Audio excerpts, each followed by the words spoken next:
Wish I had like a little button I could just be like. Yeah, it'd be good, wouldn't it? Here we go. Porchcasts episode 2. Yes. Welcome to Porchcasts. Porchcasts in a porch in Thailand.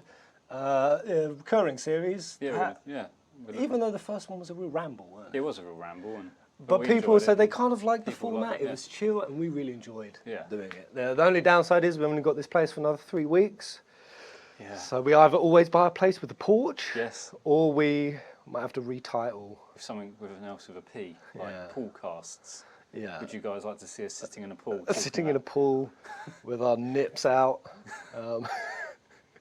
Or when we eventually go broke on this Southeast Asia tour, we can do it from a street in Vietnam and call it Porchcasts. Porchcasts. Yes.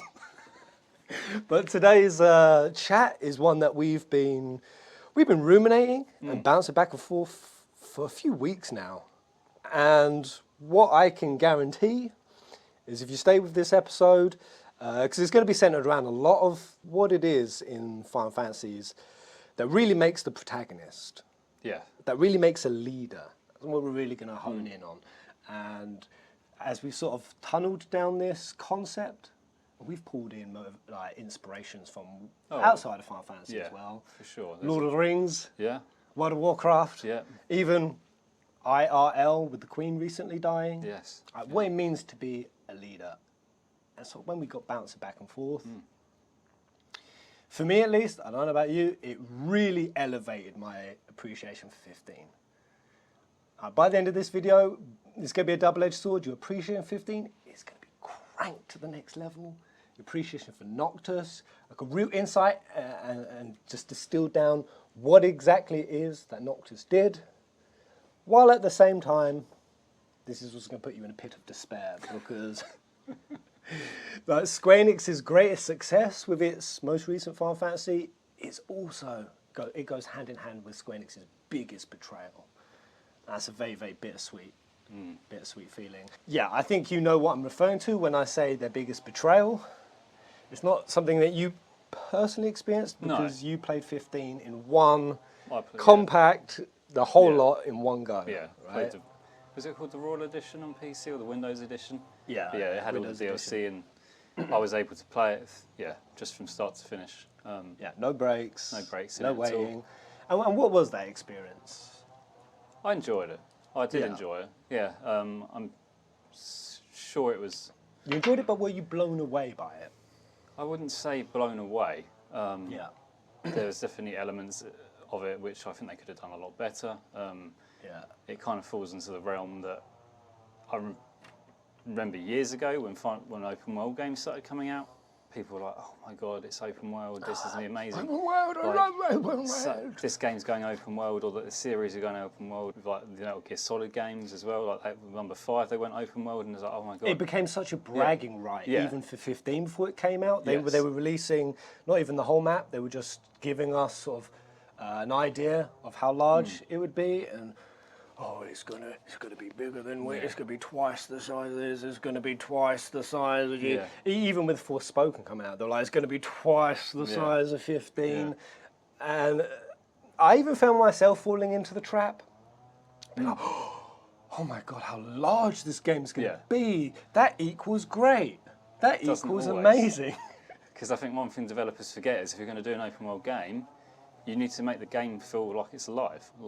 You don't want an open world map where you're going to be walking along and you literally see nothing apart from some twigs or rocks, and you don't meet somebody for like the next half an hour of you playing the game. And when you do meet them, they're just this dull NPC character that's asked you to telling fish. you to go get some traps, or hunt you some toads. Yes, we don't want that. We don't want that. No, and 15 definitely fell by the wayside because of that world format. But even the world format aside, because you got to experience in one distilled chunk, one seamless, unbroken experience. Yes. For most of us, I'm sure most people watching, it was a decade-long saga. I remember like the month before 15 came out, people were reflecting on where they were when this game was first coming into existence, when it was Versus 13. I was at school then. I was still picking my boogers and peeing my pants. Now I'm a married man with 2 kids in the time that this game has come out. Yeah. And that was both wholly frustrating, but it also made the endearment or the connection with 15 so much deeper, because this is something you've been following and waiting and anticipating and speculating and theorizing for so long, and Square really even played into that. You know, when they released the Kingsglaive movie, or they released this mobile DLC, or they released this tidbit in this you know, this game or this format, and it was a Frankenstein's monster. 15 was a Frankenstein. It was a beautiful one. Yeah. That when you do get the full picture and the full assembly, you gain a real appreciation for it. And I can say categorically now, I love 15's story. It has a great story, thematically tight, wholly satisfying, but the means to get to that place with it is not an easy road. No. You almost have to be getting paid to do it for a living to... Yeah. to endure through, like I did. Which you shouldn't be doing with games. Like, I love when companies release like extra material, like books and art books, or like animated series or shows to sort of expand on it, but you shouldn't be using, that should be supplementing it. It shouldn't be making the rest of the story up. You should be getting the full story from the game itself. Yeah. I totally agree. I love supplementary material. But the idea that it can replace what happens in that 40 to 60 hour main slot of the game, it simply doesn't. And Luna was the perfect example of it. They really thought that Kingsglaive was sufficient enough to set her character up, to make us like her, to get a sense of her, and that would then carry her through the game. Yeah. And now I would say I'm the most willing person. You give me a little bit of a manga, a little bit of an Ultimania detail, I will make it canonical in my head. And I will run with it. Yeah.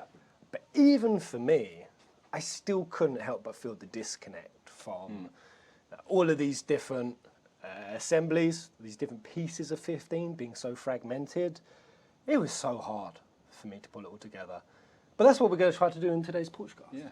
We're going to try to pull it all in together. Open my eyes up a bit more about the game as well, and hopefully appreciate the game. Yeah. I think so. And the main theme that we landed on, what's been the main point on Noctis that we've kind of really got to?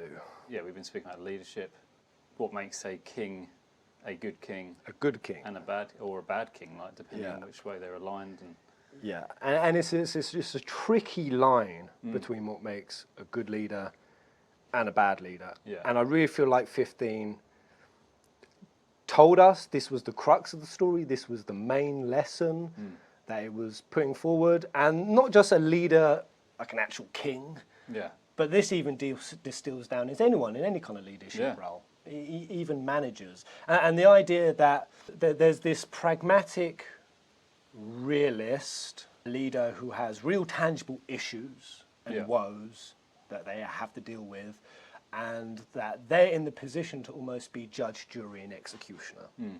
That they're the ones to make the tough decisions. That if sacrifices need to be made, they're the ones who are ordained with the right to pick and choose. Sacrifice of the few for the many, and kind of this fire and brimstone type of leadership. Which, you know, there's realistic points in history where that's been needed. Right? Oh, yeah. Winston Churchill, for example, we were saying earlier, you know, when they cracked the Enigma code during World War, they had to make it so it wasn't obvious they'd cracked it, otherwise the Germans would just change it, and the war would continue on, and so many would die. So what they had to do is they had to make the difficult decision of cracking the code, but then sometimes sending troops to kind of die as decoys, or sending them over the bunker just to run in, you know, making sacrifices and almost toying with people's lives and making that decision in the idea that it's for a greater good. And you can understand, I can certainly understand that approach, but what 15 kind of really showed us through Noctis and Somnus and Arden and Bahamut is how out of control that mindset can become. That a leader is here to basically pick and choose with lives. Yeah. And it's a slippery slope because essentially it's what that particular leader's ideals are, and that will always change from leader to leader. Oh, yeah, yeah. And for me at least, what it kind of distills down to is the quality of the leader's own soul, kind of. How corrupted have they become? Yeah. Because there's this kind of idea that if hard decisions are going to be made, I'll be the ones to make them. Even if it condemns my own soul when I do it. And that kind of willingness to sacrifice their own humanity for leadership. And we've had examples of that. We were saying, like, even with Lord of the Rings, we were doing a lot of parallels with Lord of the Rings. Yeah, we've been using it a lot. So have you got like Isildur?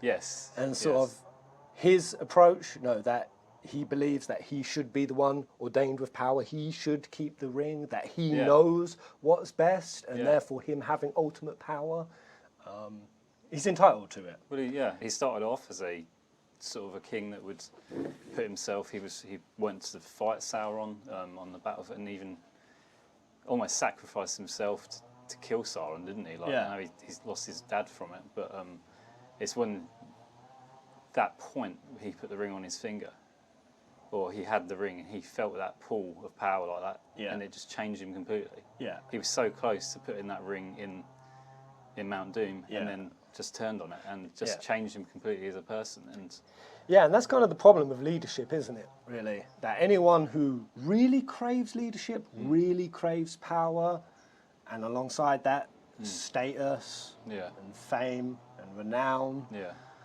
that anyone who naturally craves that, they're always going to be somewhat inherently flawed because their motives are somewhat off. Yeah. And really what the main motive is, and what we saw counter to Isildur, what he did, he chose that path of power, is he condemned a whole line, a whole lineage of his ancestors to essentially being lost. Yeah. And was the line broken at Isildur? It was. The line was broken then.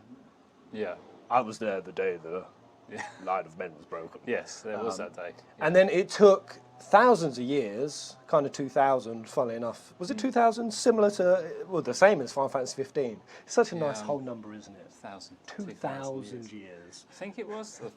I can't actually remember, but I think it was. Until another ancestor came along, one who has kind of carried and borne the brunt of his ancestors' crimes, and Aragorn broke that.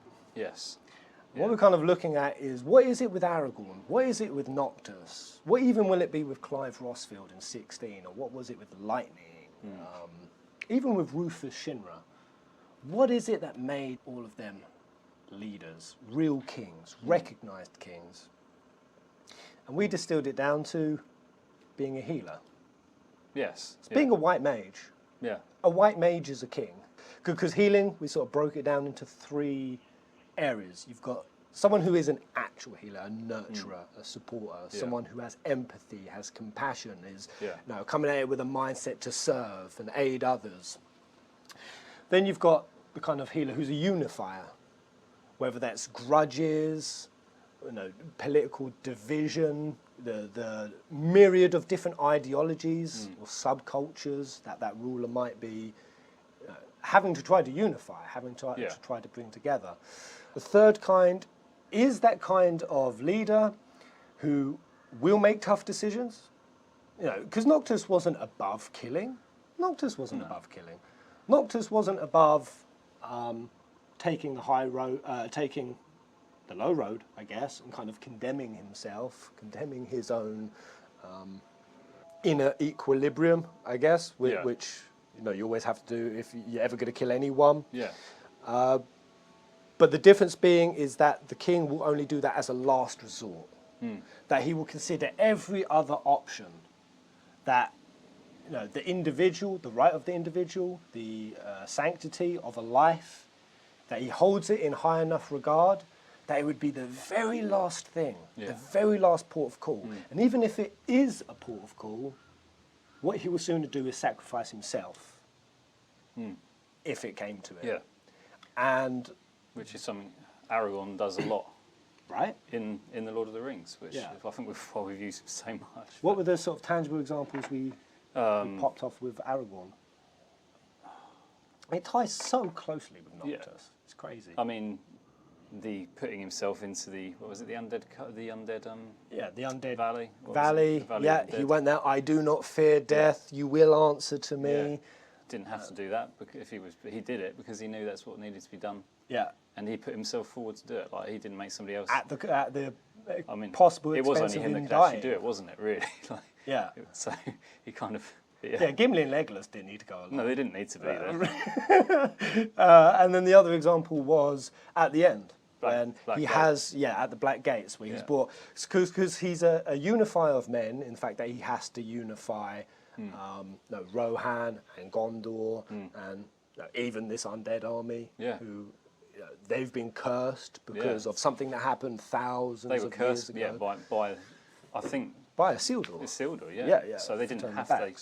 They didn't have to come and help. They were just they should have all the remorse against living men, but they still chose to follow Aragorn. And it's because Aragorn, just like he unifies the other men in Middle Earth, kind of does for them as well. So he meets both of those check marks. Yes, willing to sacrifice himself, a unifier, and then even just the actual skill of being a healer, because he lived with the elves. When Frodo's been stabbed, and he's trying to actually tangibly heal him. And that Noctis also has all of these arcs that he has to unify the grudges that have happened. A lot of which we saw in Kingsglaive. Did you understand when Libitus, Nyx's friend, when he kind of went rogue for a bit? Ditched the glaive off and started protesting? I think so. I'm trying to remember. It was the same reason why Drautus, disguised as Glorka, why he betrayed Regis, killed him. Yes, I think, Do you know what the predominant reason for the betrayals were? Do you know what it was that Regis was doing? I actually can't, no. You might have to enlighten me on that one. Yeah, so with Regis, and I'd say that this is... Again, if a king doesn't meet these 3 check marks, the perpetual spiral of kings who aren't real kings just sort of continues on. Yeah. And it's hard for me to say that with Regis because he seemed like such a good guy. Yeah, right? he did, yeah. He really did. Yeah. And you didn't get anywhere near as much vibe. Like you kind of thought Regis was almost righteous in what he was doing. And even though they did have like Glauca and Libitus, who the reason why they turned on him is because what Regis was doing is in this big grand scheme of war, he was picking and choosing who got to live and who didn't, which kingdoms would be defended and which ones wouldn't. Right, and ultimately, as the war got bigger and bigger and bigger, what that ended up being is Regis just shielding Insomnia. Yeah. Just using his army, the power of the ring, just to wall off his city. And he was letting everywhere else sort of fall. Like when he went to Luna's family, he got them all killed. Got the mother killed. That's why Ravus is also against. That's why he's on the side of Arden. So you've got Ravus, Glorka, Libitus, and what they were all showing us is that Regis was still a kind of king that will pick and choose who gets to live and who doesn't. And why you can understand it, because it's like, well, what else are you going to do? Do you know what I mean? Yeah. Well, what else was Regis supposed to do? Yeah. You couldn't even keep Insomnia up. Yeah.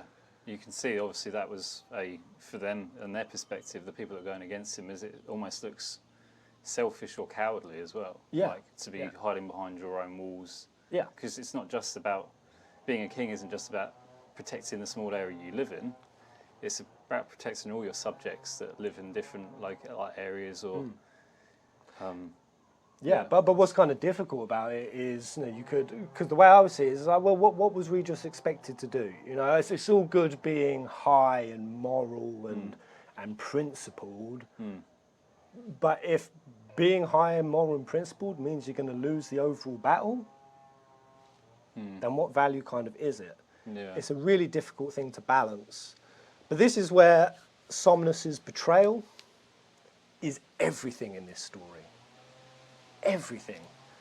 And the fact that, and we'll cover the cancelled DLC later in this video, because to me at least, Somnus's betrayal is one of the most powerful aspects of Final Fantasy 15, and it's also Square Enix's biggest betrayal. And we're going to kind of go down the rabbit hole, so strap on in. You guys as Final Fantasy fans have a lot of patience. Right. I mean, there are games that I've sort of had to wait for, but yeah, it's... Not to this extent and not to this degree. Not to be drip-fed this amount of stuff and have it just change and... Yeah. And it's the same frustration again and again. It's the same as everything with like Eos and Ifrit and Solheim and the backstory of 15 and the world it was originally in Versus that it got cast off from, and all of these other different story potentials that were sort of present, but they were never brought to the forefront. Yeah. And to me, that's what hurts even more, is knowing that these things were there, they just weren't properly given the time, attention, detail, and they weren't really put into the game. Yeah, I feel it's very due to try to just briefly explain Somnus's betrayal, because you hadn't seen the Dawn of the Future Ultimania. No. Of course you hadn't. Who would have? Do you know what I mean? So few people would have. Yeah. But once you've got this tidbit, not only does it elevate 15 to actually being satisfying in my mind, like finally, like I got closure with it, but it also hammers home the main point that 15 was getting across. So very briefly, what we kind of found out in episode Arden is Arden was originally the healer. Yes. He was literally an oracle.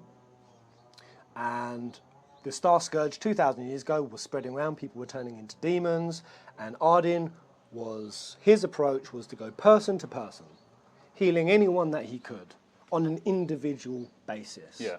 And that was his entire motivation.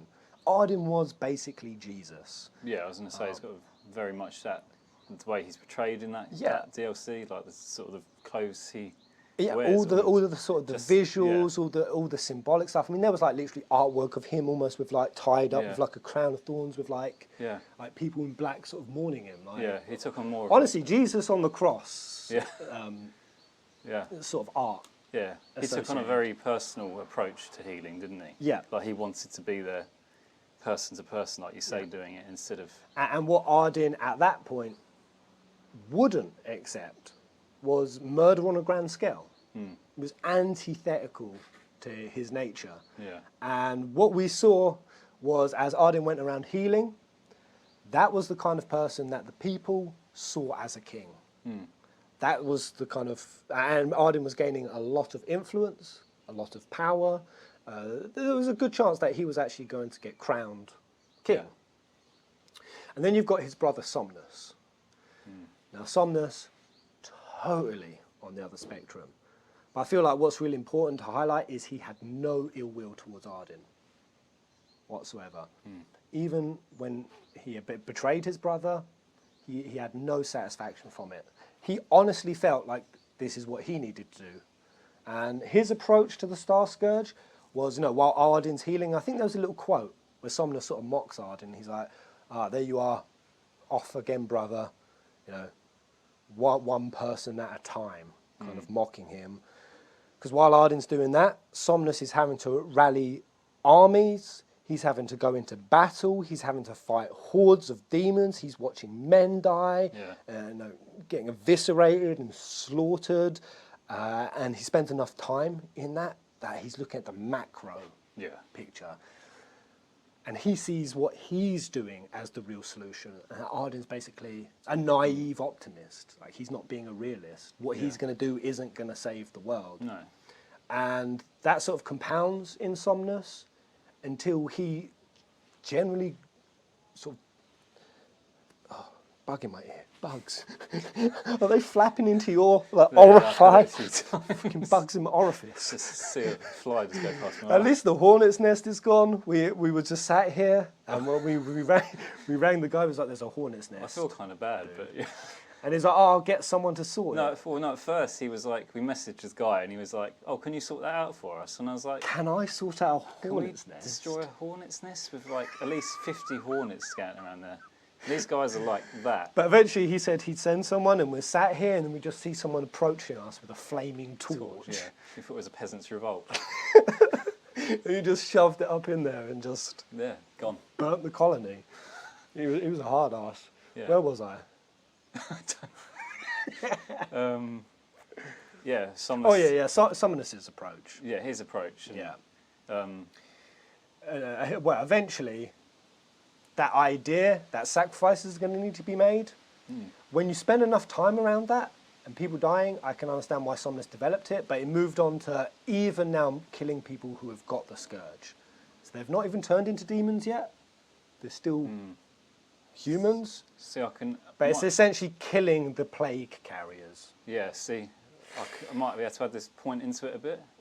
If anybody is familiar with Warcraft 3, it's very similar to Arthas Menethil's story arc before he becomes the Lich King. The Lich King, So basically the Forsaken have started spreading this plague all on like the grain, like the humans of Lordaeron, and people start becoming undead from it. And there's a big arc there where Arthas has to make the decision whether he starts taking people out of the source. So he starts killing innocents to stop the plague from spreading.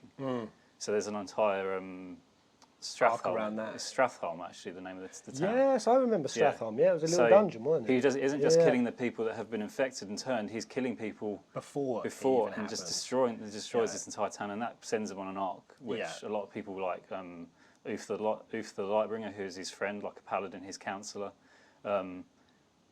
Betray. He goes against it. He doesn't want to know him anymore. And the same with Jaina Proudmoore. She's like, I can't follow you down this path. Do it. Yeah. All because he made this decision. Yeah, and Sylvanas did a similar thing, destroying wasn't a world tree, but the elves. I mean, she just goes completely dark. She just goes absolutely nuts. But yeah, it's the dividing line between the sort of compassionate, moral optimist and the forsaken, fallen pragmatist, realist.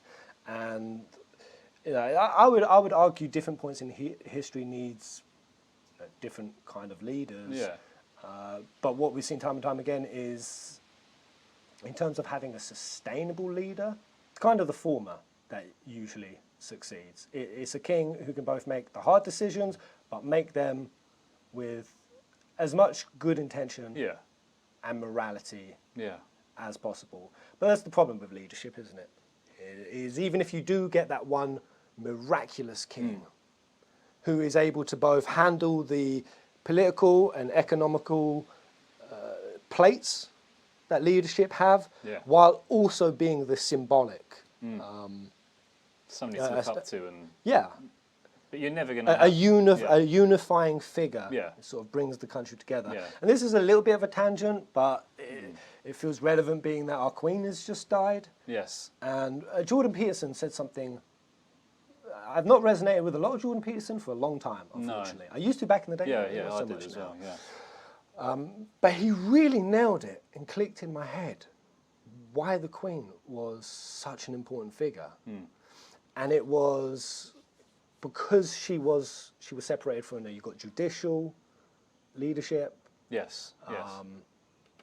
You know, you've got the main leadership like a prime minister or president, and then you've got the symbolic leader. Now, places without a monarchy, they kind of have the symbolic leader, which arguably all humans need, all nations need. All nations naturally look for a leader. And it's somebody that, it's not just about how they're running the country and the economy and taxation and all of these other tangible elements of leadership. This is a person who's there to stand as a symbol of what the country means. They're here as a unifier. And that our Queen, she acted as that symbolic head of state. It was something that gave people a sense of nationalism, something to unify behind. And that her being in that position for as long as she was, she would have gone through 13 prime ministers. Each of these prime ministers having to sit before this symbolic head of state who puts her scrutiny upon them and is kind of intimidating in that regard, and puts them in their place. And that because that we have that separation of monarchy, and parliamentary leadership, that we kind of didn't conflate the two together. No. And because we've never had this obsession with our prime minister. We've never elevated our prime ministers to these levels where we also expect them to dictate the social narrative of the country. Or, owning the libs, or going against the Republicans and the gunslingers of the country. They weren't here to like quash beefs and settle social division. They're here to just do a job. Yeah, exactly. Put in policy, run the freaking country, focus on that. And that we had that separation. And Jordan gave a great example of how when Donald Trump would walk in a room. Yeah, he was, wasn't he? He was saying that it almost became his. Was he saying it was his downfall? Like for somebody to have that amount of pressure and expectation. And that amount of power. Yeah, when you're walking into, because he said he was at a rally, wasn't he, somewhere, and they knew Trump was coming. These people, they were in the room, and they knew Trump was coming. And everyone was practically shaking, feel the energy, weren't they? And shaking with the anticipation of it. And he said Trump walked into the room, and he said it went nuts. It went nuts, and he said it felt so bad at the same time. Yeah, Jordan said the second everyone went nuts, I thought this is too much. This is too much. This is too much power for any individual. Yeah. Because for us that would be like the Prime Minister and the Queen morphed into one, walking into a room. Mind blowing. Mind blowing. And it's simply too much, especially when a leader who has natural tendencies to be a bit, these bags, there's bags, bugger off bags. I have not got the arm strength to bat you, mate, but horrible looking. They're so creepy, aren't they? Not like wasps in the UK. They're like the wasps in the UK. Lanky looking. They don't look all like gangly like they do out here. It's like our wasps have like had a Dark Souls mod put over them, like some cleric beast shit. Fuck off! I will douse you with my coffee, fool. Oh, that's just a bit of fluff. I'm paranoid as shit now. Oh, he's gone near the camera. Go away. Where were we? Anyway, bringing that back on track. So the main point being is that with leaders, humans, we do need a symbolic leader. And that Arden was kind of really hitting that note for people. And what eventually happened is at the coronation, I think there's a bit of Bahamut bumfuckery involved, through the crystal. Somnus, with the aid of Gilgamesh, kill Arden's girlfriend, who was kind of like the first oracle, although Arden kind of was the first oracle. It was really weird when they introduced Arden's girlfriend. It kind of was really confusing how it fit into the story. Because you know the image of Eos with the wing? They kind of was like, that's her. That's Arden's girl. It felt like there was some retcon happening in the story. Absolutely there was. But anyway, that makes Arden completely Zerg out. Yeah. Just spurgs. Ghost Star Scourgy. Somnus kills him. He's like, yeah, see, brother, you are the monster I always knew you to be. Well, he doesn't kill him because he can't. He actually chains Arden up for 1,000 years and basically nicks the throne. Right. And then begins the line of Lucis, which for 113 kings, all running on basically the same principles as Somnus, which is sacrifices are necessary. I'm the one who gets to pick and choose who lives and who dies, and compounded that over an entire ancestral lineage. That's what 15 had become. Yeah. Notice how in Kingsglaive, when the wall activates, yes, and the kings are defending, because they're just defending their throne. The king is here just to defend his throne. That's all it's about. It's just keeping power. And Regis was arguably guilty of that as well. And what it kind of made the line of kings, it kind of made them affiliated with death. That's why there was this like Black Mage Association. Did you ever see what the logo of Insomnia was? No, I don't. So much I can't remember. Yeah, so it's hard. It's really hard to piece it all together. Especially considering I only played it once all the way through, and I've literally only experienced any of it once. So it's trying to piece it back together. And once you do, it is wholly satisfying. I might have to replay it at some point. Just to. But yeah, what their logo was, it was a picture of a skull with a wing, and it was Etro. Oh, right, Etro was a goddess of death from the Fabula Nova Crystallis universe. They put in Versus 13, and there was this idea that Noctis and the family were going to be death worshippers. Right, okay. And there was very much a feel of that in Versus, that they were like mafia family. They were, honestly, you watch the trailers, it looks like you're watching a bit of a Godfather film. They sort of sat around. Yeah. Regis got his sort of trim beard, his suits, and they look like gangsters. Yeah. And that very much was supposed to be the tone of the Lucis family. And they kind of lost it when it came to 15, and yet the principle of it remained, that there was this darkness attached with all of Noctis' family. Yeah. And that darkness was kind of that self-righteous king. Yeah. And even just as as you say, like the way they wear their suits, and even the name, like Noctis is a name, and that it's not a what's the word? I think it's night sky or sleeping. Yeah. No, night sky. I think night sky prince. Yeah. And what did we say Somnus' name was? You just discovered this actually. I might just go on my laptop and just read it out. Yeah, do it. Yeah, give us. Because I didn't even know this detail. It's really cool. It'll work. Yeah, read it out to us, mate. My laptop's. While I see if my stonks have collapsed. How are the stonks? Start this. We're going to the moon. Yes. Oh really? Yeah. So this is what I found out. I thought you might have. I wasn't sure if it's something you would known as well, but in Roman mythology, Somnus is also basically the word for sleep. He's the personification of sleep. Yeah. And Somnus resides in the underworld. Yeah. I suppose, would you relate that to what was it, the mirror, the crystal realm. Crystal realm? Could you count the crystal realm as a bit of an underworld? You can kind of, with how it eventually plays in the story, I'd say absolutely yes. It's a place where immortality and the tyrannical acquisition of it through any means. I mean, that's kind of what the underworld is always about, right? Peace off, mate. Flee. He's following you. Is he? Yeah.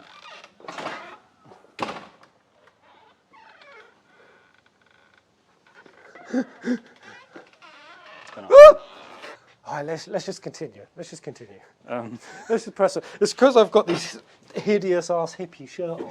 Just like, is he back? He's back. If I get stung, I get stung. At this point, it's not worse than a monkey bite. You might be. I don't care. Might be. But yeah, so Somnus, god of sleep, resides in the underworld. Yeah. According to Virgil, Somnus was the brother of Death, who was known as Mors. Mors? Yeah. And according to... We said it was it Helios?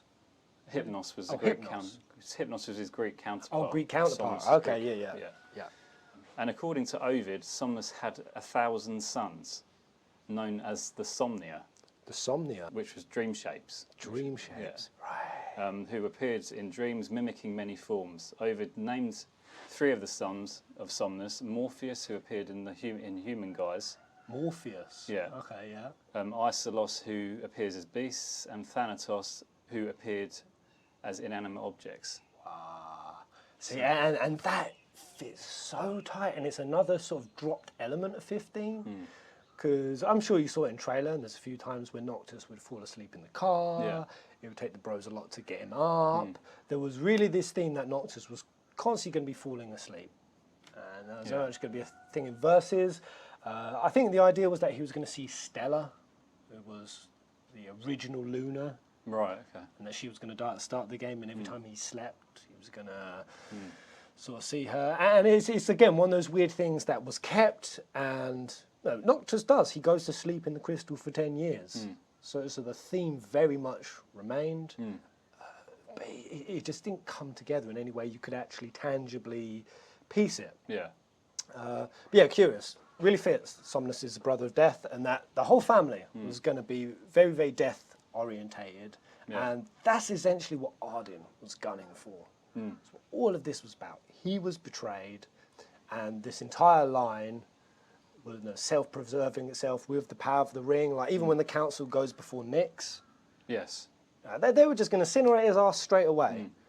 But oh no, Nyx has intentions to help us, like save our kingdom. Okay, well we'll give him a little bit of our power, and then we'll incinerate his ass afterwards. You very much got because Somnus was also the head Lucii. Yes. You know when Nyx goes in, and he's there, and he's like, "I'm a massive prick. Yeah. Yeah. How dare you stand before me, you little gibbling." Yeah. Real arsehole. We've set up the premise. Before I talk about the cancelled DLC, I want to watch the Omen trailer again. Because you hadn't seen it before, had you? No, I haven't. And when we watched it the first time, it was a really good trailer, right? It came out just before the release of 15. We're just going to watch it back. We'll speak over it, because I feel like this gives so much context to this idea. That Somnus and all of the line losers, because what was special about Noctis? The reason why Arden bowed. He bowed to him in the main game, in the cancelled DLC. He does a lot more than that. He full on recognises Noctis as a king. And the thing that causes that, and just try to watch out for it, or consider in your mind how it might be playing a role in this particular trailer, is if a great king is a healer, he's someone who heals, what is this Noctis in this trailer at this point? Let's just give it a watch. Okay. Alright, here we go, yeah. This trailer has a lot of symbolic meaning. A lot. Wow, this takes me back. It was such a good trailer. Yeah, a little context as we're going into it. So, of course, this is very abstract.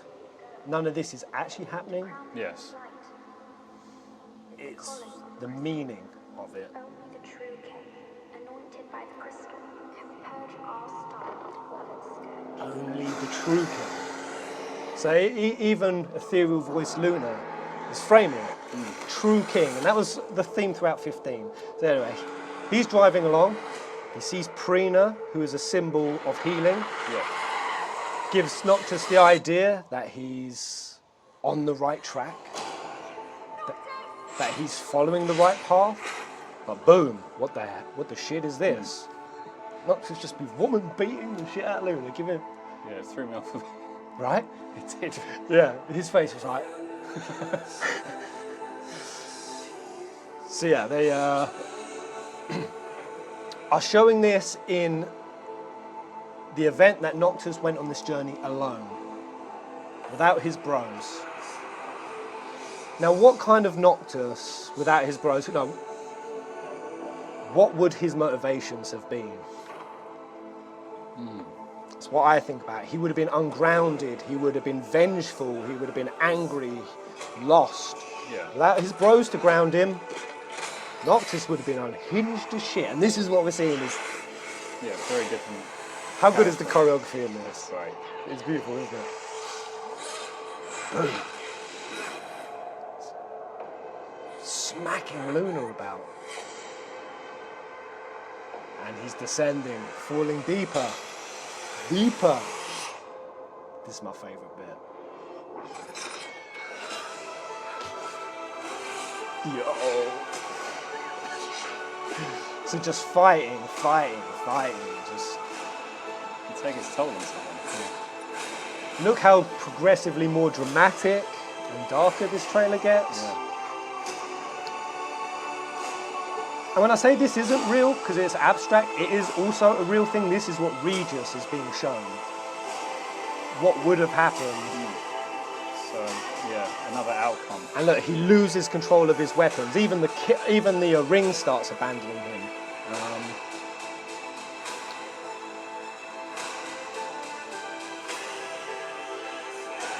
And my interpretation, I'll just say it straight away now for what we're about to see in the next frame.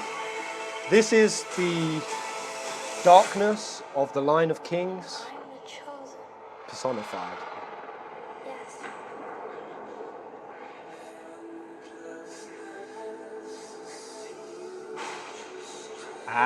And the path he thought he was on of mending the situation?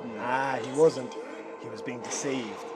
The whole time he was being led by his own inner darkness.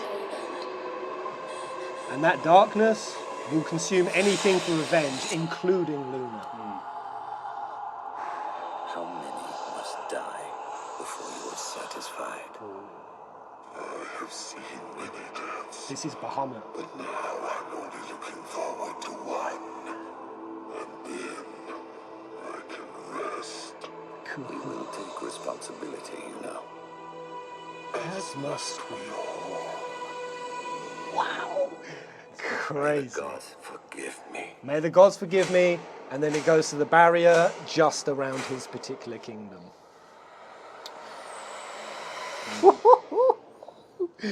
Oh man, that trailer gives me chills every time. Yeah, it's a good trailer. I really enjoyed watching it. Yeah. And then you listen to even that at the end, when he's asking Bahamut, how many more? How many more lives must be sacrificed? And it's distilling, it's telling us right there, this is the problem that's gone on in this world. That dates all the way back to Somnus. Is this idea that sacrifices for something you perceive as a greater outcome? Well, who gets to do that perceiving? Yeah. Arguably no one should. Now that we know everything, because what I've tied it into is that there's 4 stories of Noctis. 4 stories. And you could call these timelines, because it kind of is timelines, alternate universes, whatever. You've got the scenario where Regis looks in the crystal and he sees Noctis go on this journey. He's got no bros, no support. Yeah. The same darkness that took his ancestors takes him. Because, while Arden was the original Oracle, you were kind of asking this, does that mean that Luna is like Arden's ancestor? Like, it's kind of confusing, isn't it? I think I remember asking that. Yeah. Yeah, essentially, no, Arden was the original. Then what Bahamut did is he gave the powers to a new family. Right. Yeah. And the Lucis family often used the oracles, again, using them. Yeah. Using them for their healing, using them to help them in their conquests, which is the same as Dave Albenbury's family. Yeah. He's from a family of red mages, and we heard that old lady on the porch. I was going to say Yzma. Wrong lever, crunk. It's not Yzma. It might have been Yzma. Oh, her name was Yzma. Oh, it actually was Yzma. Anyway, Yzma and her family, she tells us that she knows Regis personally. They're basically like the demon hunters of this world. Right. Okay. And Regis even uses them. And what we saw in that trailer was an example of Noctis being the same kind of king, who uses the oracles, who uses other people. And that's how Regis got Luna's mum killed, Ravis's mum killed. And this is Noctis following in the same footsteps. Yeah. This is the scenario where he doesn't have the bros to teach him any lessons. And we were talking about that a lot, that we do see Noctis struggle in 15. He starts, I don't know if you watched the anime. Did you watch? I haven't watched the anime. What, with like Prompto and... No, I haven't watched Well, it. it starts on Prompto. Yeah, I haven't. Like Prompto was a little fat kid when he was young. Yeah, I haven't watched that. I need to watch it. Which is I'll see around weird to this. considering he's an MT. Yeah. Yeah, he became a chubby little MT. And in this anime, we get to see a very base characterization of Noctis. He basically likes anime. He goes down to the arcade, he plays video games, he collects mags, he has a trash, but like teenager's bedroom, and he refuses to eat his vegetables. He's basically as petulant as you get. But we see him sort of evolve out of that. But it's around about Luna's midpoint, the Luna death midpoint twist. So we see a lot of hardships between the bros, right? Oh yeah, I distinctly remember. I think it was a scene when they're on it's off the train section of the game, or it's on during the train section of the game, and Gladiolus starts really calling him out. Just calls him out big time. Shoves Prompto in their head. Yeah. Ignis literally goes blind from this. The divide that gets caused between the bros, and it's because Noctis, he can't step up. No. He's literally trapped, rightfully so, by the death of Luna. But the other 3, and this is arguably what makes Noctis the king, or keeps his thing fixed that he's the king, is they constantly remind him, as harsh as it may be at times, you're the king. Yeah. You have to step up to a higher standard. They can You have to behave with a higher standard. They can only do so much to elevate him. Well, that's what they're there to do. They're there to make Noctis the king that he needs to become. And at that point, when Ignis goes blind and the bros are just arguing, it was hard. It was hard. It's like watching your bloody parents argue. Yeah. It was tough and kind of upsetting to watch, that whole sequence. Until eventually what happens, which we could say is outcome number 2 of Noctis being a healer king. So this is him as far removed as possible.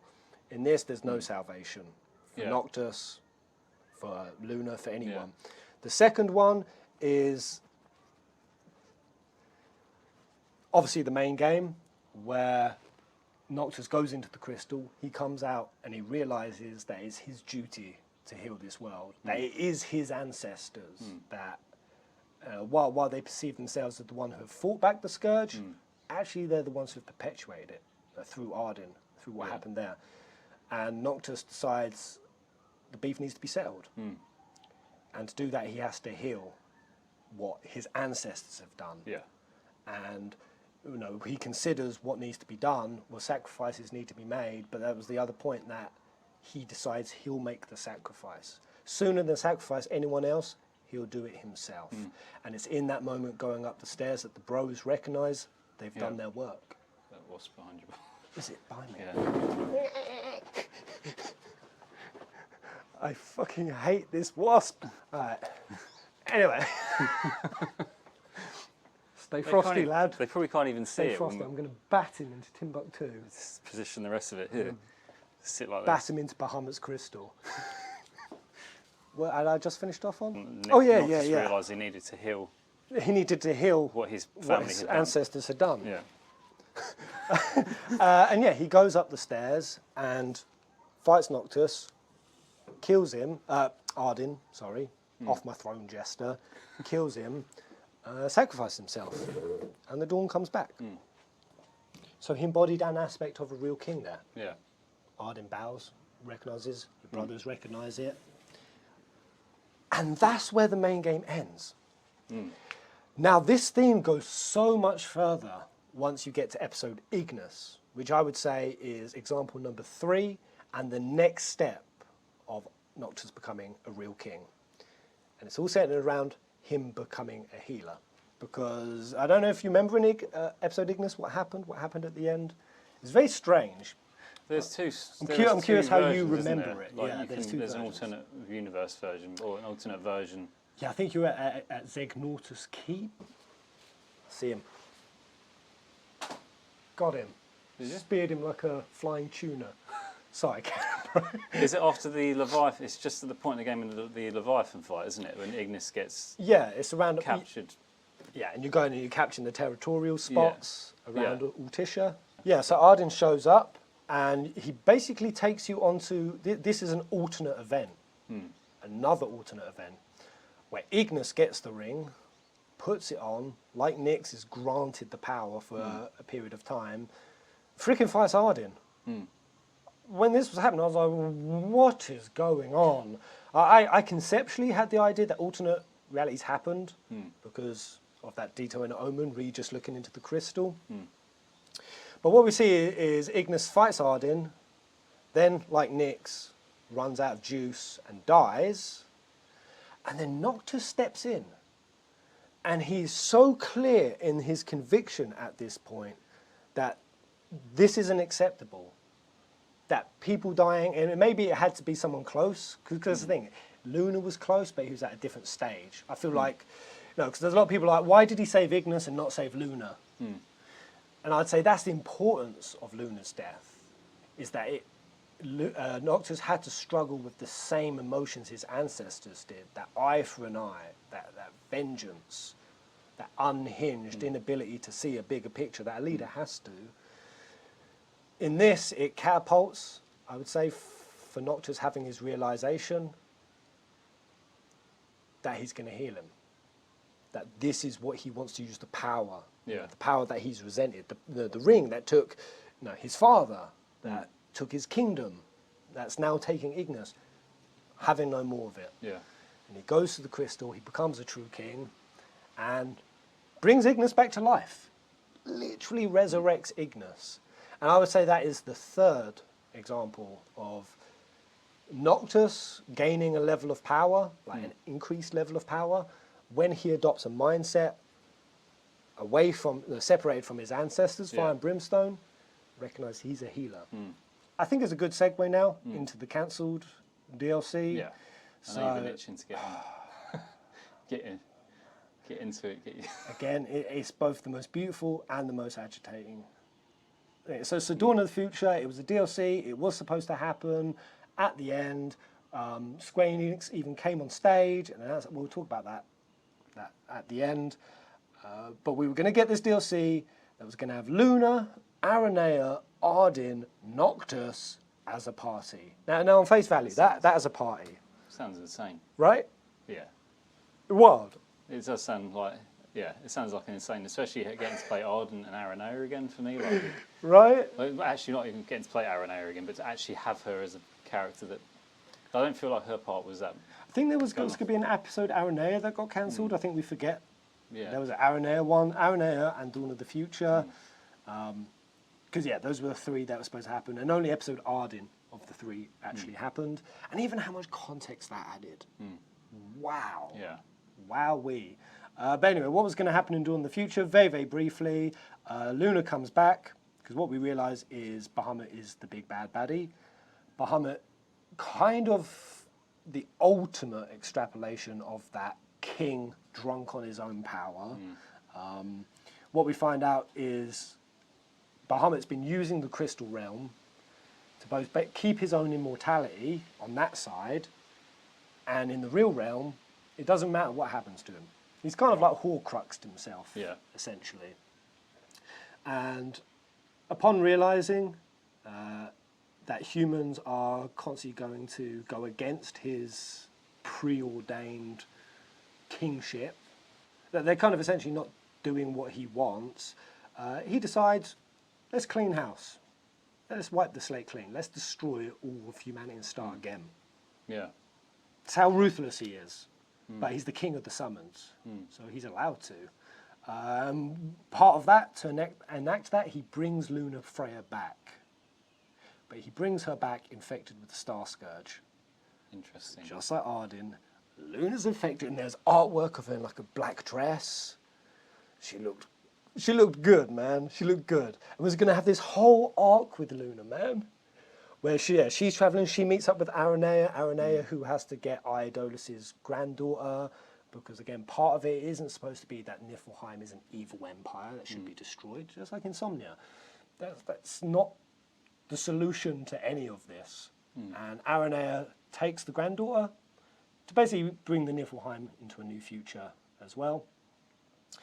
Anyway, her journey continues. She ends up in Insomnia. The bros are sort of ghosting on the journey. And Luna gets taken over. An opportune moment by Bahamut. Right. She starts singing. You know when she was singing before the summons came out? She starts singing, but she's Star Scourged the shit out. She's going crazy. The whole of Insomnia is lifting up into the air. The bros show up. Now I might be getting the order of this all wrong, but long story short, Arden, whose main enemy is Bahamut, realizes there's an opportunity to kill Bahamut, the big bad baddie, and that he has to die for it. So he offers himself to Noctis. It's like, kill me. I think they have a fight, but Arden is more than willing to accept death at this point. In fact, he's probably craving it. But if he can do it and also take down Bahamut, perfect. Yeah. Noctis goes to do it, and then he stops. He's like, no, just no. I'm not going to follow in my ancestors' footsteps. This is the fourth version of Noctis, the fourth, where we see the gradients of him increase. And Arden, in seeing that even when he's offered the opportunity to kill Arden, like he did it in the first game, in the main game,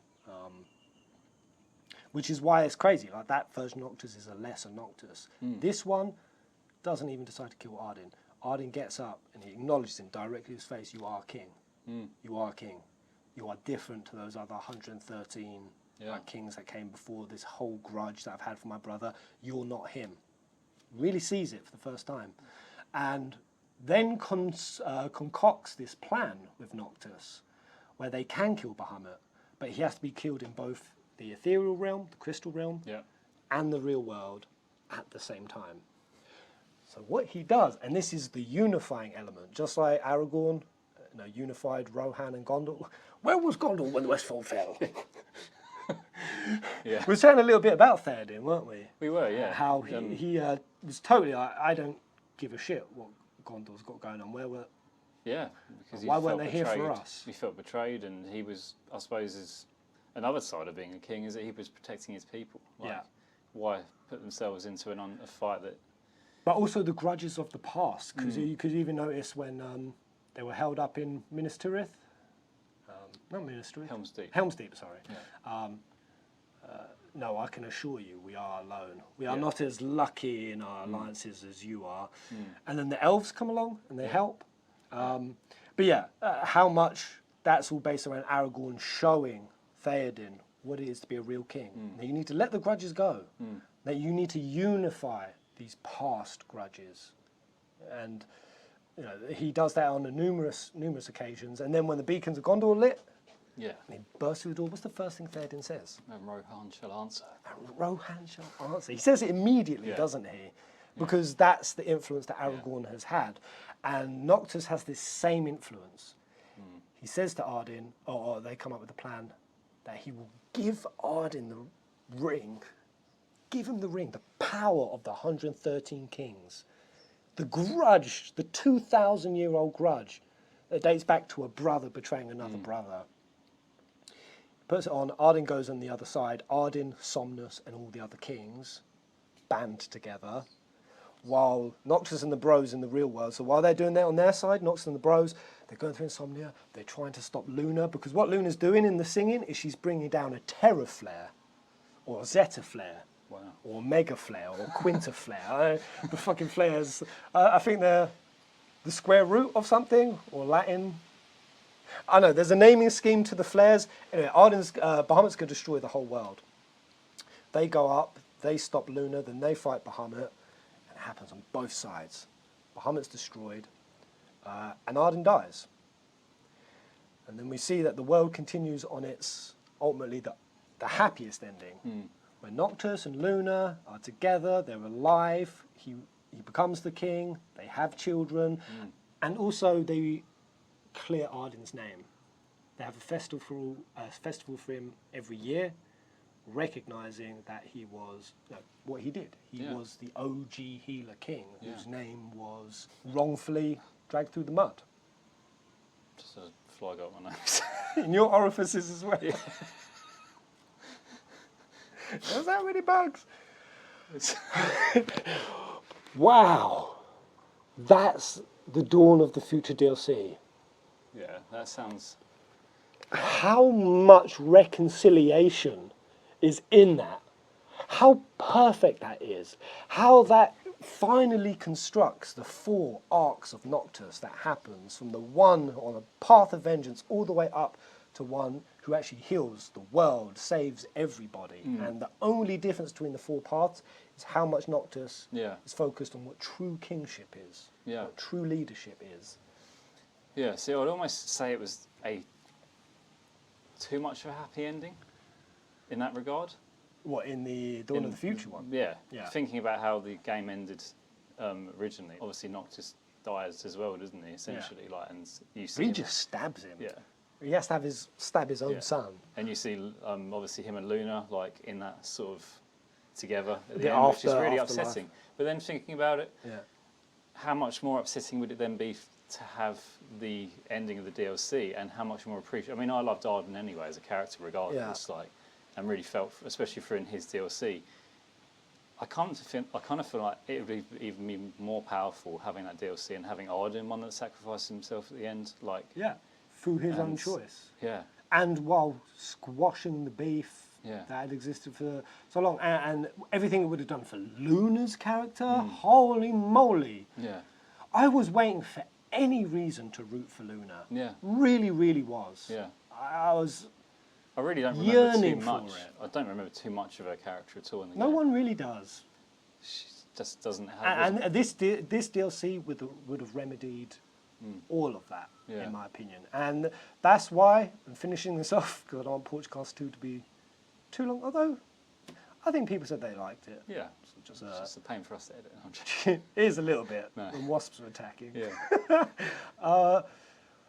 Which is why Somnus's betrayal being this important and the reconciliation being what tees up all of Noctis's arc, it's what tees it up for Arden, teams it up for the story.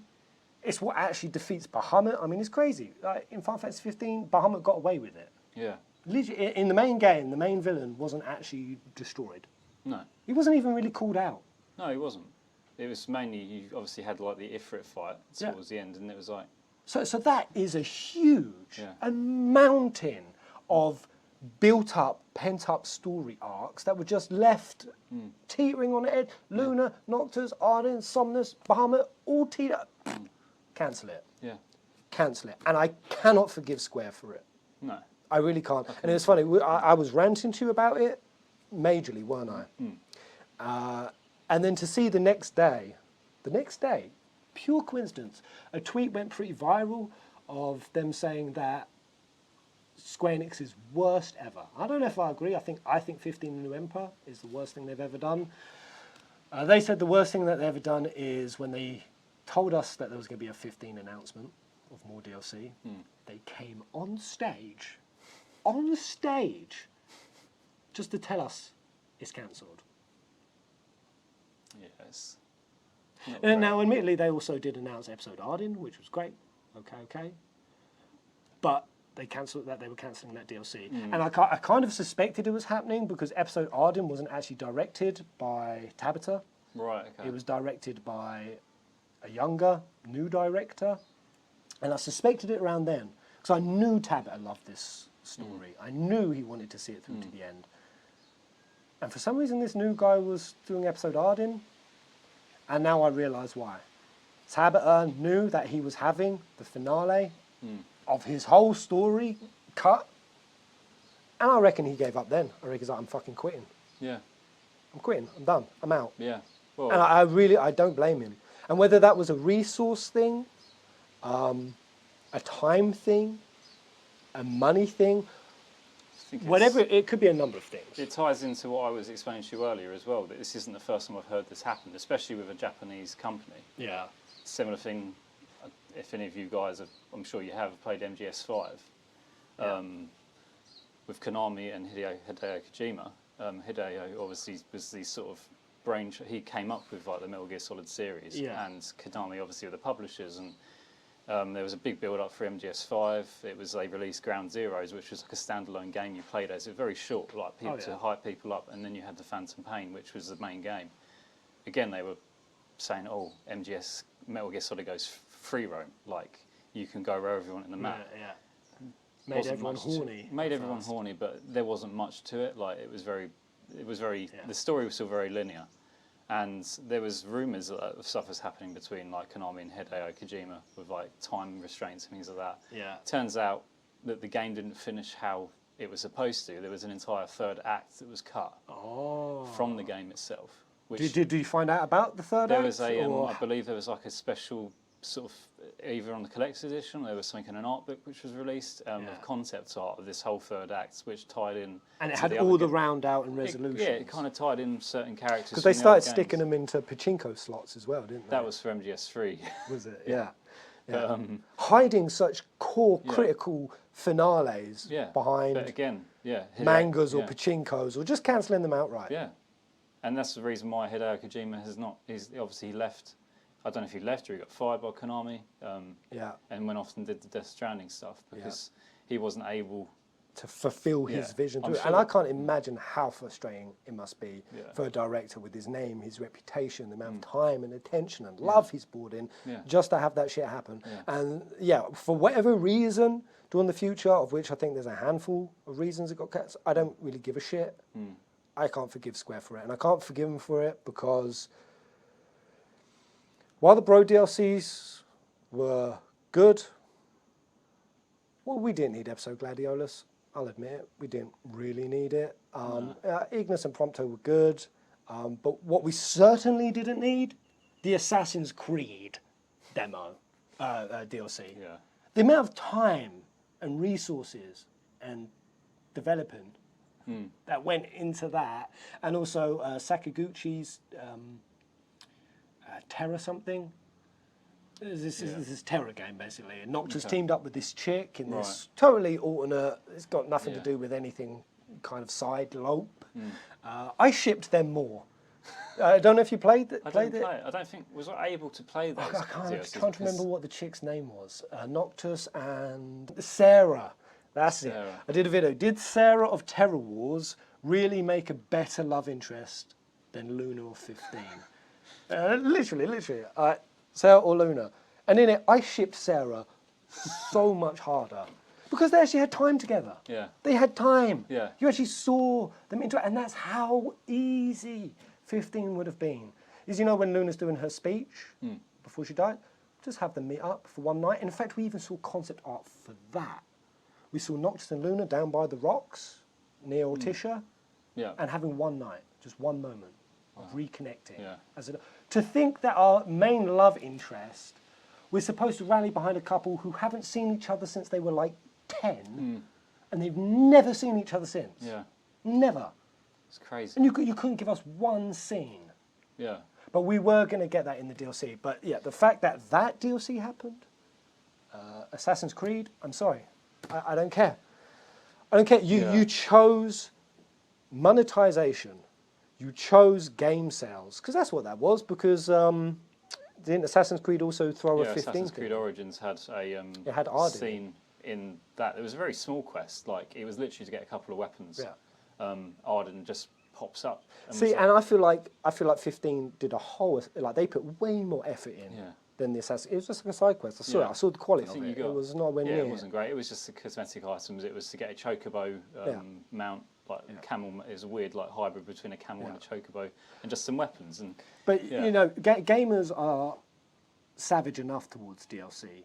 They have very little love and patience. So it was just because you saying that, it reminded me. Basically, I think this whole DLC fiasco started back when Bethesda released the horse armor for Oblivion when it came out in the day. Horse armor. So Bethesda released a package of DLC for Oblivion. It was one of the Elder Scrolls games, and one of them was horse armor. Right. People had to pay like money for horse armor, so your horse in the game didn't have any armor on it. And there was really? Yeah, and you basically, to get this horse armor, if you wanted to put it on your horse, you had to pay like £5 or something like that. Yeah. And it just started this whole. It's basically a meme now that whenever companies release basic DLC like that, it's like just refers back to horse armor. Yeah, and 15 had a lot of stuff. I mean, even just talk about armor. There was the Power Ranger outfits. I showed you those recently. Yeah. So, yeah, Power Ranger movie was coming out. Yeah. And they brought out invincible power suits, like a red one, a green one, a blue one, a black one, and the bros were going to wear them. No. And literally look at our Power Rangers. They actually filed a lawsuit against them, and they had to drop them. Oh, so it wasn't actually They went hard on them. It wasn't across like. Oh no, it wasn't a collaboration. It was just them being like. No, it was Square like, we can capitalise on a little bit of something, and they were like, you can't use that. That's way too. Yeah. I didn't know that. Yeah, they came down on them like thunder. That's why they had to redesign them into the same armour that Glauca wears. Right. Yeah. But the thing is, I don't mind editions like that. I'm not even totally against DLCs. But if you do them, you've got to pick your battles. Yeah. You've got to pick your battles. And to think that you just picked, I scratch your back, you scratch mine, to get more game sales. Yeah. To team it up with Sakaguchi, to team up with, which, I mean, it's hard for me to hate on that because I love Sakaguchi, father of Final Fantasy. But when we had those, and we don't get the final conclusion to the whole story, it's a betrayal, and it's a betrayal. And the irony of it is it's totally antithetical to this entire theme of being a leader. That 15 was developing this story about a king, and then Square Enix themselves, they don't act kingly. No. Because none of what they did there, that was not king shit. No. That was not king shit. Because what that finale, what Dawn of the Future, the resolutions, to people who had faithfully, and this is what gets my goat the most, faithfully followed that story for over a decade. I mean, we're talking 12, 13 years. Yeah. To get the full scope of 15's story, you would have had to have consumed at least a dozen different mediums. From mobile to movie to anime to DLC, you would have had to have spent easily over 200 quid minimum. This is just to get the core important parts of the story. Yeah.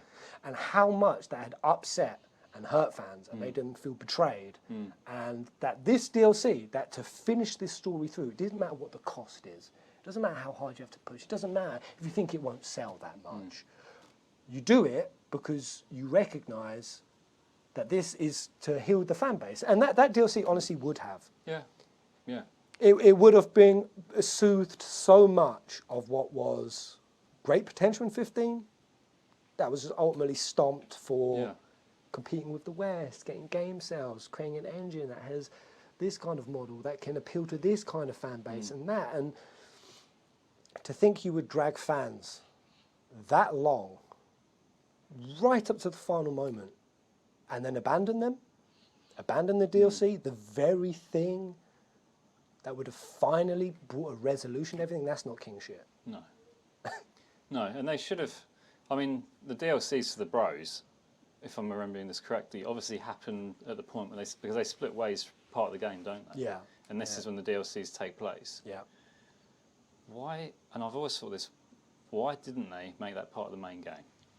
Why didn't they have split points where you went off and followed where the bros were going, and you weren't just following Noctis, even like taking the point that they should have had it, that you controlled all the bros in combat at the start of the game. Exactly.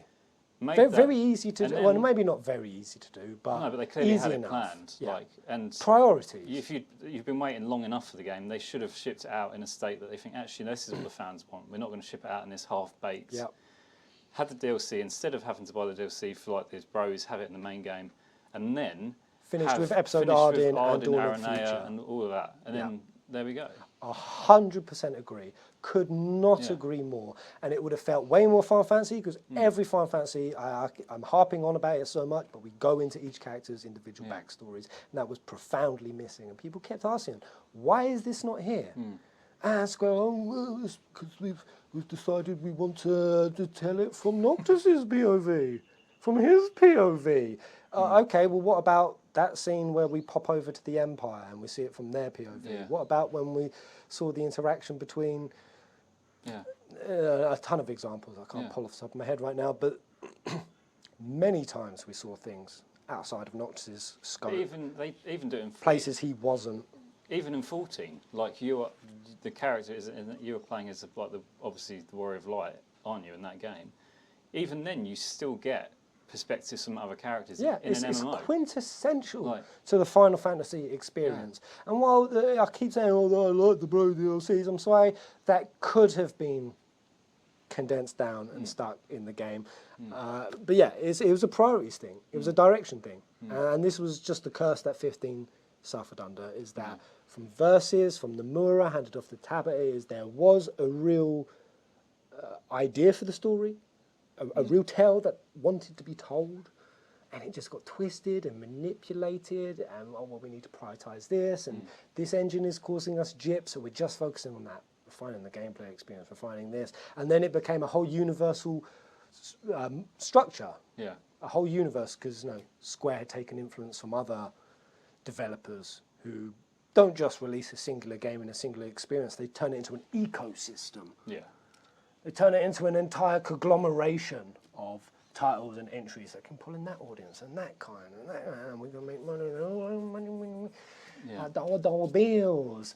And I get the logic of it, because it's similar to Somnus, it's similar to Isildur, it's similar to all of these examples. There's a reality of the situation. The reality for Square being, we've got to make money. Yeah. No, our preservation is we make money, and we're a business, and we get to ultimately decide. And fuck the emotion of it. Fuck the heart of it. Fuck any of that. It's that oversight that Square Enix really started and really upset people, because it was one thing that you really thought Square Enix had, which was the player experience as a priority, as a focus for them. And to see with 15 that it clearly wasn't, that it all culminated in a betrayal off the back end of a story of betrayal. Yeah. It is. It's very, very ironic. But my hopes going forward, and I think we've seen it with Yoshi P, is he has specified with 16. There's not going to be any of that. We're not planning to do loads of DLCs. No, It's going to be one story, and it's going to have all the elements into it. When you play from the start of it to the end, you've got it. Yeah. You've got the resolution. Yeah, he's got their interests. I think he's got the gamer's interests at heart. Like we've seen from 14, Yeah. what he's Really done with do. that. Like would you have ever thought that game, like 14, would have taken that turn it did? Like, it's Well, crazy. I wasn't around for 1.0, so I wasn't really in But touch this- with. Yeah, but we all heard how we much all of a heard the fail it stories was. about how it was pretty bad, wasn't it? And they just Yeah. where it is now. Like, Yeah, it's- and it's this idea that you can sort of plan and strategize and economize yourself out of a tight situation. That if we just plan enough, and this is something that was systemic throughout Square Enix. I can't remember who the president who came on board was, but it's when we really started getting the sequels and the prequels, which a lot of fans have sort of hated, is where they decided, let's put the teams together where we can just reuse assets. Reuse assets a lot, how we can make them highly monetizable, how we can turn them into alternate forms of medium, and how we can construct this whole business model, essentially. And that Square Enix are still pushing down that vein. I mean, we just saw on the news yesterday. They've partnered with Oasis. Oasis blockchain. Yeah, they've just partnered up with a blockchain company called Oasis. Yeah. They're the 21st, and I think one of the largest. I can't remember exactly what they call them. What is it? Oh, Node Validator. Node validator. Square Enix have become a node validator. And they're working with Oasis to explore the feasibility of harnessing user contributions in the development of new games on Oasis blockchain. It offers high-speed, zero gas fee experience to users by combining the best of public L1 and private L2 blockchain technology solutions. It's all going to be part of sort of Web3, which is the main drive of blockchain. So Square are looking to revolutionize their business models and be savvy with them and be pragmatic and be realistic with what the climate is that we're in. And I always recognize that. But for me, just like how it is with Somnus, just it is with this whole discussion, is it doesn't justify brutalizing all of your ethics and all of your principles in the process.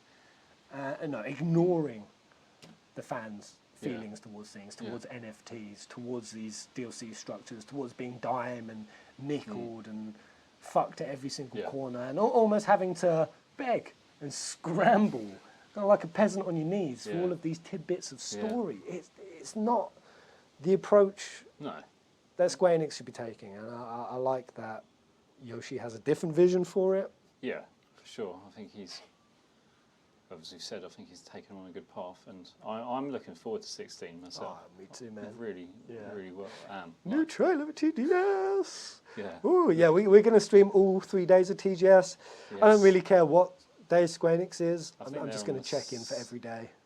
What's the day? I can't remember. And I think, depending on what day we release this, it's either just happened or happening. Well, it's happening at this point. What's going on tonight? Just a state of play. State of play is on. That's at like 5 in the morning for us. Yeah. So, Yeah. I don't know, state of play seem a bit hit and miss. We can always catch up with I mean, that. they did release 7 Remake on a state of play. They did. So, yeah. It seems a bit... They're doing them weekly or monthly now? Yeah. Monthly, I think. Just seems a bit weird. I don't know how much we would see before TGS, though, when Square have actually got their own slot. See, you say that, but I do recall them doing stuff like that, like releasing a 7 Remake trailer at a state of play or at a different event when it was just a couple of weeks before E3 or after. Was it not at E3 they released it? I always remember The distinctly first the trailer of 7 Cloud trailer. Yeah. walking through. Yeah, and that was like the the most iconic. hypest moment. The hypest moment in existence. My God, it still brings a tear to my eye thinking about it. It really does. What a beautiful moment. Yeah, that was E3. But it's got. I mean, E3 last year got cancelled, right? I think it got cancelled on the sort of the showcase side of it, like in terms of like people walking around the expo. Like I think they just had the actual people presenting like as a more digital version. I mean that whole structure is disintegrating anyway. Yeah. Kind of that where everyone comes with a big show and they show all of the things. Now developers they're setting up their own Nintendo Direct and State of Play and Square Enix put their own stream on now. Sort of it's becoming very segmented. It's not really like the same big hype shows that we used to. I miss it though. I do. I miss sitting down after school watching E3 like for every. And you could guarantee your mind was going to be shot out of the stratosphere. Yeah. It doesn't happen anymore though. It just doesn't. I don't know. Sometimes it does, but there's nothing that's being developed that's sort of like. Remember when we saw VR for the first time and things like that. I reckon God of War's going to show up tonight. State of Play. Very excited. Looking forward to that. Yeah, definitely. Anyway, I think that kind of really encapsulates. I hope I've articulated because we've bounced so many topics around this for the last few days. Almost want a camera on us all the time so we can just like edit every. The main cliff notes being is just this realization that once you piece all of 15 together, you see these 4 main arcs of Noctis. In fact, we'll stick a little thing here, and that this shadowy version of Noctis here. He's holding the spear, and he's just it looks separate, doesn't it? Because then you see Noctis sort of shocked, falling on his knees. It's like this separate thing to him. Yeah. And that this is a personification of kingship gone, maniacal, leadership absent of compassion. Okay, and that point I was making about how it's not even just leaders like our queen or what prime minister or our president should be. I feel like any role of leadership. This quality applies because it's weird. I really like Peep Show. Not Peep Show. What am I chatting about? Don't say crack, Jeremy. Don't say crack. You're high and you've got 2 ways to go. One of them. Well, we don't talk about that because it's fucking horrible. No, not Peep Show. The Office, the American Office. One, Michael Scott is the worst manager, or he seems to be the worst manager, because he's not doing anything a leader should do, which is controlling the environment, passing down orders, disciplining people, and basically just being a bit of a ruthless hard ass, which is something, especially in the work world, that kind of rises to the top. Yeah. I know every job I've worked, the higher up the chain you go, the bigger the prick. The bigger the cock. The dick just gets larger the higher up you go. But what Michael Scott does is he's not there to put his boot down on everyone's neck. And in fact, he kind of pries into what's happening in people's personal lives, and he gets overly involved, and he has this thing about everyone being a family. And there's times he gets ridiculous with it, where he wants everyone to see the best boss in the world or like a personal friend. He definitely crosses the line. It's utterly ridiculous. But actually what you see under the surface of it is that he has a highly functioning team that are close. And he does mend stuff. And you do see times where people are arguing and he very quickly switches. And he does. He comes in, he puts his boot down. He's like, right, enough, everyone in the thingy now. And he even kisses Oscar, the only gay guy in the room. Because he's so hyper-focused on the mood, the environment, the feelings between people being there. And what you actually see is he runs one of the most profitable branches. When Scranton, all the other, Dunder Mifflin. Dunder Mifflin, all the branches are sucking and losing money and about to go bankrupt. It's the Scranton branch that's actually making the money. And the CEO comes in, he's asking Michael Scott for how he does, how he has such a profitable branch. And Michael, he doesn't know what he's saying. He's like, what I've learned is to never, ever, no matter what, no matter where, no matter who, no matter for what reason, ever should you ever. And Theo was just like, and honestly, the point that Michael's kind of getting at, because I think it plays out throughout the entire show, is not to act with this superiority complex. Yeah. And that's what actually makes him a fantastic leader. And a manager is supposed to be someone who's supporting and making the environment a nice place, a peaceful place, where there's no hostilities or playing one against the other or doing these compassionateless business decisions and overhauls. The number of bosses that I had where we'd have a team and we'd be so close and so effective and we'd really get into a groove together, and then for no reason they'd be like, oh yeah, we're breaking up all the teams. You're going over here, you're going over here, you're going over here. Oh, you're all fucking miserable and hate it? Tough, don't give a damn. And how many companies I've seen completely flush themselves down the toilet for it. So yeah, I think even in something as benign as a manager, that quality, and maybe it's just a quality that as a person as a whole should have. Yeah, bring out the best in people and make them enjoy their existence. We all need to be white mages. Yeah, right? We all need to be white mages. Not only is it the kindest and the most principled way to operate, but actually it's also the most effective.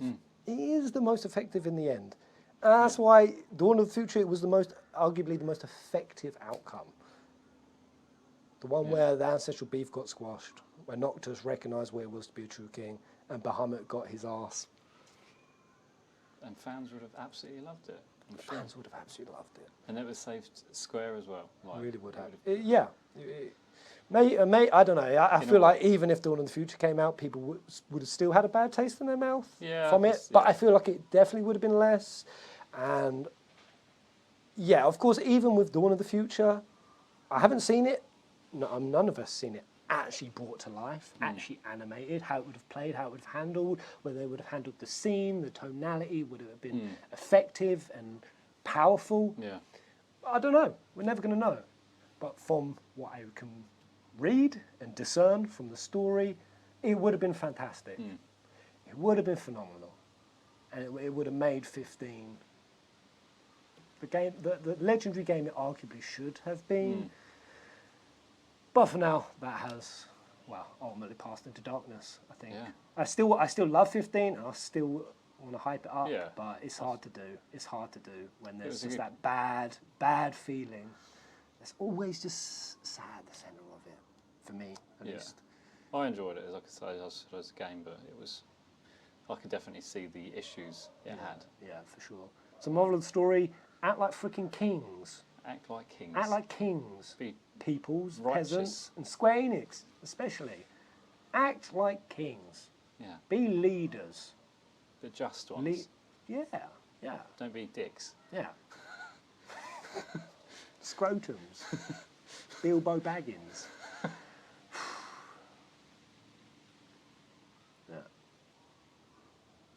Let's take another moment. Yeah, shall we? Yeah. The video's done now, guys. Let me know us know what you thought about Porchcast number 2. Porchcast number 3. It's going to be a very juicy subject. Yes. But all of that aside, let's take a moment. Pretty overcast day. Still. It's been raining a lot. Yeah. Do you feel the peace? Yes. I don't. You don't? Between burning hornets and attacking bugs and monkey bit arms, I feel like I'm permanently in survival mode. It's a feeling you give me as well. Do I? He's very creepy off camera. Very creepy. Yeah, they don't see the real me. I found peace. Yeah. I found fucking inner peace with it. I love Noctis as a character. I love 15 as a saga. It doesn't feel like over a decade of my life was... I was backhanded across the face by it. Just slapped with the long economical phallus of Square Enix. I feel okay. I'm hoping this video helps people with that as well. Some other people move along. Yeah. Find peace, unify their feelings with the game, and we've done it by sacrificing our own time and the potential of being stung by bees to do it. Yeah. Look at us, we're kings. We're kings. We're kings. Anyway, peace out, guys. Peace out. Yeah, let us know down below what you thought about 15, how you really feel about it, and if we hit any points. I don't know. We might have done. It's probably been like an hour. We just like talking. Did we invoke a single thought? Yeah, we just like the sound of our own voices. Yeah. And the sound is a goddamn plane. Yeah, thanks for watching, guys. Thank you for watching. Take it easy. Peace out.